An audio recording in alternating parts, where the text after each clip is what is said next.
हिंदी की दुनिया में आपका स्वागत है। आज हम नवी कक्षा की प्रथम भाषा की पुस्तक हिंदी चंद्रिका के गद्य विभाग से अध्ययन पाठ पढ़ेंगे, जिसके लेखक आचार्य रामचंद्र शुक्ल जी हैं। अध्ययन अध्ययन का अर्थ होता है पढ़ाई या पढ़ना। तो आज हम इस पाठ में अध्ययन क्या है, अध्ययन करने से क्या लाभ होता है और अध्ययन कैसे करना चाहिए, उसके विषय में पढ़ेंगे। तो आइए पाठ आरंभ करने से पहले लेखक परिचय पढ़ते हैं। अध्ययन लेखक आचार्य रामचंद्र शुक्ल। लेखक परिचय। आचार्य रामचंद्र शुक्ल का जन्म सन 1884 ईस्वी में उत्तर प्रदेश के बस्ती जिले के औगाना नामक गांव में हुआ था। उन्होंने हिंदी शब्द सागर और नागरी प्रचारणी पत्रिका का संपादन किया था।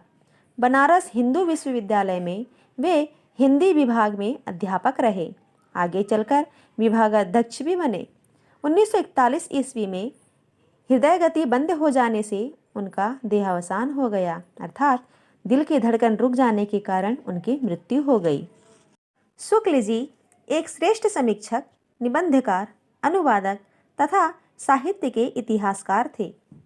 आधुनिक हिंदी आलोचना को उन्होंने सुव्यवस्थित बनाया। उनकी प्रमुख कृतियां हैं चिंतामणि, जयसी ग्रंथावली, त्रिवेणी, महाकवि सूरदास, गोस्वामी तुलसीदास, हिंदी साहित्य का इतिहास, रसमीमांसा आदि उनके प्रसिद्ध ग्रंथ हैं। उनके अधिकांश निबंध गंभीर विषयों पर लिखे गए हैं, किंतु इन निबंधों में भावप्रवणता और सरसता भी रहती है। उनके निबंधों की विशेषता है तत्सम शब्दों की बहुलता और सामासिक शैली। वे अपने समय के सर्वाधिक समर्थ साहित्य स्रष्टा थे। विचार बिंदु देखिए। अध्ययन अर्थात पढ़ाई। अध्ययन के महत्व पर प्रकाश डालते हुए आचार्य रामचंद्र शुक्ल कहते हैं कि अध्ययन हमारे लिए ज्ञान विज्ञान का द्वार खोल देता है, अर्थात जितनी ज़्यादा पढ़ाई हम करेंगे उतना ज़्यादा हमारा ज्ञान बढ़ेगा। साहित्य का अध्ययन करके हम किसी जाति के विचारों से परिचित होते हैं। इतिहास का अध्ययन करने से सभ्यता का परिचय मिलता है।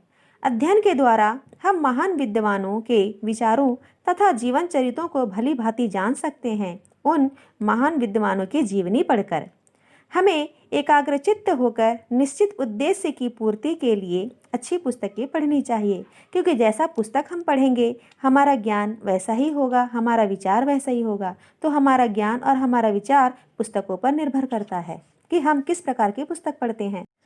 अच्छी पुस्तकें हमारे लिए श्रेष्ठ मित्र, उत्तम मार्गदर्शक, कर्म प्रेरक और शांति विषयक बन जाती हैं। अच्छी पुस्तकें व्यक्ति को संस्कारित करती हैं, अर्थात व्यक्ति के अंदर अच्छे संस्कार लाती हैं और चरित्र निर्माण में सहायक होती हैं। अतः पुस्तक चुनने में सावधानी बरतनी चाहिए, क्योंकि जैसा पुस्तक हम पढ़ेंगे हमारा ज्ञान, हमारा सोच, हमारा विचार वैसे ही होगा। इसलिए पुस्तकों का चयन सोच समझकर करना चाहिए। आइए पाठ आरंभ करते हैं। अध्ययन अर्थ तो आप जान ही गए हैं, पढ़ाई। अध्ययन ज्ञान की वृद्धि और आनंद की प्राप्ति का एक साधन है, अर्थात पढ़ाई करने से हमारा ज्ञान तो बढ़ेगा ही, साथ साथ हमें आनंद भी मिलेगा, खुशी भी मिलेगी। यह आत्म संस्कार के विधान का एक अंग भी है, अर्थात ये हमारे आत्मसम्मान के विधान का एक अंग है। किसी जाति के साहित्य में गति प्राप्त करने का और कोई द्वार नहीं है।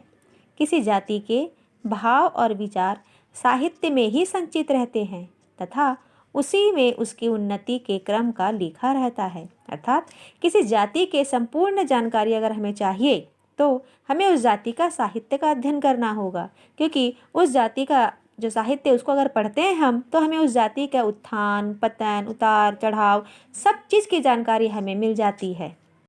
कहते हैं साहित्य समाज का दर्पण होता है, अर्थात जो समाज जैसा होता है उसका साहित्य भी वैसा ही होता है, क्योंकि एक जाति अपनी पूरी छवि अपने साहित्य में अंकित कर देती है। अर्थात किसी जाति के भाव और विचार उसके साहित्य में ही संचित होते हैं। इसलिए यदि हमने उस जाति का साहित्य को पढ़ लिया, उसका मतलब है हमने उस जाति की पूरी जानकारी हासिल कर ली। मनुष्य जाति के सुख और कल्याण के विषय में संसार के प्रतिभा संपन्न लोगों ने जो सिद्धांत स्थिर किए हैं उन्हें जानने का साधन स्वाध्याय ही है। स्वाध्याय अर्थात स्वयं अध्ययन करना, खुद से पढ़ना। तो मनुष्य की खुशी के लिए, उनके कल्याण के लिए प्रतिभा संपन्न व्यक्ति लोग जो भी बोले हैं वो कहीं ना कहीं लिखा हुआ है। और जब तक हम स्वयं उसको नहीं पढ़ेंगे, हमें इसकी जानकारी नहीं होगी कि किसके विचार कैसे थे और वे मनुष्य के सुख और कल्याण के लिए क्या कह कर गए हैं। जो पढ़ता नहीं उसे इसकी खबर ही नहीं रहती कि मनुष्य की ज्ञान परंपरा किस सीमा तक पहुंच चुकी है। मनुष्य, जिसके बारे में ये कहा जाता है कि वह पहले बंदर था, पर आज मनुष्य अपने ज्ञान के बल पर उस चांद पर पहुंच चुका है जिसे हम केवल दूर से देखा करते थे। आज मनुष्य पृथ्वी के बाहर जाकर पृथ्वी को ही देख आया है और ये सब कुछ संभव हुआ है केवल उसके अध्ययन के कारण। इसीलिए जो पढ़ता नहीं उसे इसकी खबर ही नहीं होती कि मनुष्य कितना दूर निकल चुका है, कितना तरक्की कर चुका है। वह अंधकार में गिरता रहता है, टेढ़ी मेढ़ी पगडंडियों में भटकता फिरता है और यह जानता ही नहीं है कि मनुष्य के श्रम से एक प्रशस्त मार्ग तैयार हो चुका है। यहाँ अंधकार का अर्थ है अज्ञान का अंधकार और टेढ़ी मेढ़ी पगडंडियाँ अर्थात टेढ़ा मेढ़ा पतला संकरा रास्ता जिसमें चलने में परेशानी हो। तो व्यक्ति अगर अध्ययन नहीं करता है, पढ़ाई नहीं करता है, तो वह हमेशा अज्ञान के अंधकार में गिरता जाएगा और उसे जीवन में सही रास्ता कभी नहीं मिलेगा, क्योंकि वह यह बात जानता ही नहीं है कि हमारे पूर्वज हमारे लिए ज्ञान का जो रास्ता है वो बना कर गए हैं। लेकिन हमें वो रास्ता तभी मिलेगा जब हम अध्ययन करेंगे। अध्ययन से हम दैनिक जीवन में शिक्षा और प्रेरणा ग्रहण करते हैं, अर्थात हम जो भी अध्ययन करते हैं, जो भी सीखते हैं, उसका प्रयोग हम अपने दैनिक जीवन में करते हैं और उसके प्रयोग से हम वापस कुछ सीखते हैं और उसे प्रेरणा ग्रहण करते हैं। अध्ययन से ही भूतकाल की घटनाएं हमारे अंतःकरण में प्रत्यक्ष होती हैं, अर्थात हम जब किसी अतीत की घटना को पढ़ते हैं तब वह हमारे मन में ऐसा चित्र अंकित करती है मानो वह घटना हमारे सामने ही हुई हो। और उससे बड़े बड़े राज्यों की उत्पत्ति एवं उनके उत्थान और पतन का पता चलता है, अर्थात किस राज्य की उत्पत्ति कब हुई, उसका उत्थान कब हुआ, उसका पतन कब हुआ, किस राज्य का राजा कौन था, उस राजा ने अपने राज्य की सीमा को कहाँ से कहाँ तक बढ़ाया, वह राज्य का राजा किससे जीता, किससे हारा, उस राज्य में क्या अच्छाई थी, क्या बुराई थी, उस राजा में क्या अच्छाई थी, क्या बुराई थी। इन सभी की जानकारी हमें अध्ययन से ही हो सकती है। अध्ययन से ही हमें यह विदित होता है कि किस प्रकार मनुष्य की सभ्यता का प्रभाव कभी रुकता और कभी पीछे हटता, किंतु अनिवार्य वेग के साथ बहता हुआ आगे ही बढ़ता आया है और अनेक विघ्न बाधाओं को पार कर तथा भयानक कष्टों और आपत्तियों को झेलकर मनुष्य क्रमशः उन्नति करता रहता है। पहले जब मनुष्य को हवा की जरूरत होती थी तो वह प्रकृति पर निर्भर करता था। जब पेड़ के पत्ते हिलते तब उसे हवा मिलती थी, पर आज का मनुष्य जब चाहे हवा ला सकता है, जब चाहे प्रकाश ला सकता है, जब चाहे अग्नि ला सकता है और वह यह कर पाया है केवल अपने ज्ञान के बल पर। मनुष्य उन्नति के रास्ते पर कभी रुका, कभी पीछे हटा, पर जहाँ जितनी जरूरत थी वहाँ उतने वेग के साथ वो आगे बढ़ा और आज वह उन्नति के शिखर पर है। पर उसे उन्नति के शिखर पर पहुँचने में बहुत सारे विघ्न बाधाओं को पार करना पड़ा, बहुत सारे कष्टों को झेलना पड़ा और आपत्तियों को झेलते हुए मनुष्य उन्नति कर पाया।